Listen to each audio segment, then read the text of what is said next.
O ser humano neurótico da sociedade moderna é como uma figura de uma pintura do Edvard Munch, está sempre gritando. Mesmo que silenciosamente, por dentro de seu paletó. Você já parou para pensar por que, apesar de toda a nossa evolução, há algo dentro de nós que parece insatisfeito? Algo que nos incomoda, nos faz sentir apertados, desconfortáveis, mesmo nas partes da vida que supostamente deveriam ser gratificantes. Freud, o pensador que desbravou as profundezas da mente humana, chamou isso de mal-estar na civilização. Mas o que exatamente ele quis dizer com isso? E será que, de alguma forma, isso ainda está vivo em nós hoje, neste turbilhão de expectativas e pressões modernas? Hoje, vamos embarcar juntos em uma jornada pelos labirintos da mente humana, tentando entender como as ideias de Freud, mais de 90 anos depois, continuam a nos afetar e, quem sabe, a nos ajudar a encontrar um pouco de paz no caos. Bem-vindo ao canal Vida Reflexiva. Em 1930, Freud lançou um de seus trabalhos mais profundos, O Mal-Estar na Civilização. Nele, ele nos apresenta uma visão de que, à medida que a humanidade avançava em sua capacidade de criar sociedades complexas, havia um preço a pagar. O preço era a repressão dos nossos instintos mais básicos. Desejos, paixões e impulsos naturais eram vistos como ameaças ao funcionamento harmonioso da sociedade. Para viver em coletividade, éramos forçados a conter uma parte de nós mesmos. Mas esse sacrifício, Freud acreditava, não vinha sem um custo. Ele dizia que essa repressão gerava tensões internas, criando uma sensação de mal-estar, algo que nos acompanha silenciosamente, muitas vezes sem que percebamos. Quando Freud escreveu O Mal-Estar na Civilização em 1930, ele não estava apenas fazendo psicanálise. Estava filosofando, com Schopenhauer sobre a dor como condição fundamental da existência, e com Nietzsche sobre os impulsos reprimidos e o preço da moralidade. Schopenhauer havia dito que a vontade, esse impulso irracional e constante, nos move sem cessar, gerando sofrimento.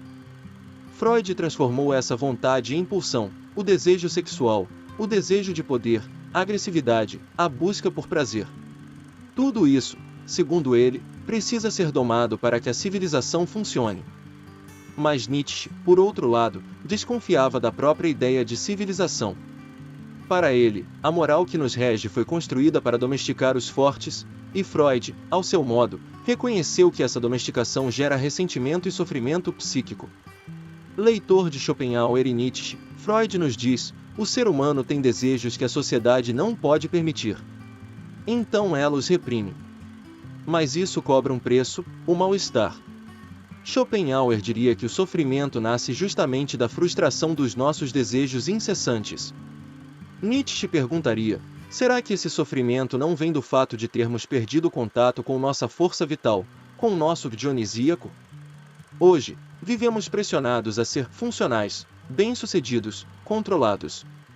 Somos educados para esconder a raiva, silenciar o desejo, sufocar a espontaneidade.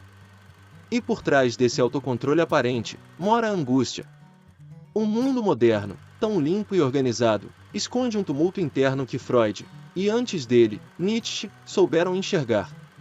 Freud descreve o ser humano como um campo de batalha entre o id, nossa parte instintiva, e o superego, a voz internalizada das exigências sociais. E esse conflito, sem resolução perfeita, é fonte constante de culpa, ansiedade e sofrimento. E aqui estamos nós, quase um século depois, vivendo em um mundo ainda mais rápido, mais conectado e, de certa forma, mais exigente. Freud talvez nunca tenha imaginado redes sociais, prazos implacáveis ou a busca incessante pela perfeição, mas a essência de seu pensamento continua ressoando.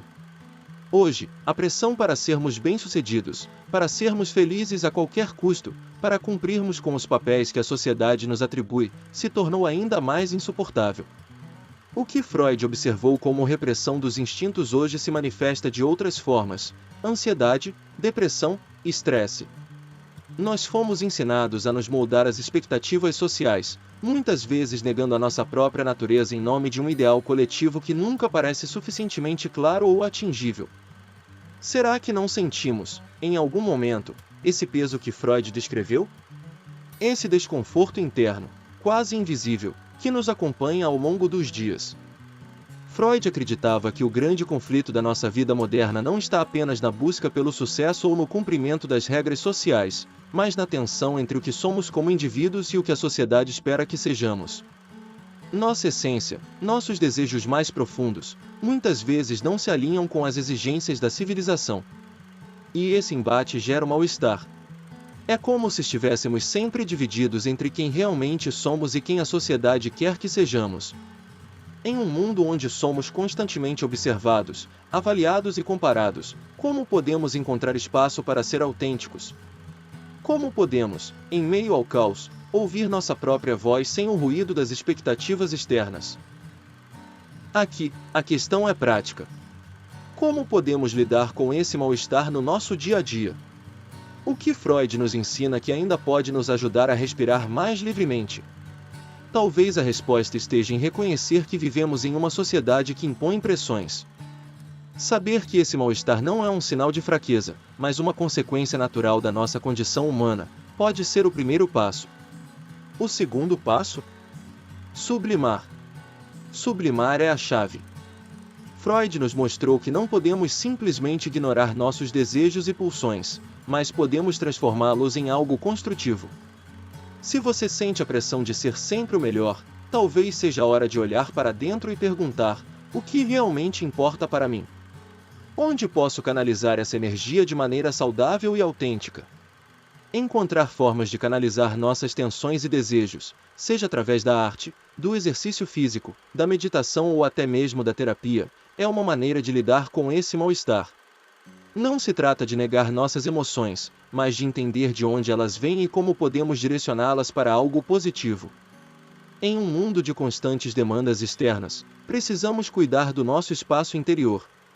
Não é fácil, mas a jornada de encontrar equilíbrio, de transformar a pressão em algo criativo, é o que nos permite viver de forma mais plena e autêntica. Freud não tinha as respostas prontas para todos os nossos dilemas modernos, mas ele nos deu as ferramentas para entendermos as raízes do nosso sofrimento. O mal-estar na civilização é, em última instância, uma luta interna, uma luta entre o que somos e o que a sociedade espera que sejamos. Mas, ao reconhecer esse mal-estar e buscar formas de sublimar nossas pulsões, podemos encontrar a paz no caos. E você, como tem lidado com essas pressões? Como tem cuidado da sua mente em meio a tudo isso? Se este vídeo te acrescentou, deixe o seu like, o seu comentário e confira este outro que a equipe da Vida Reflexiva selecionou para você. Até lá!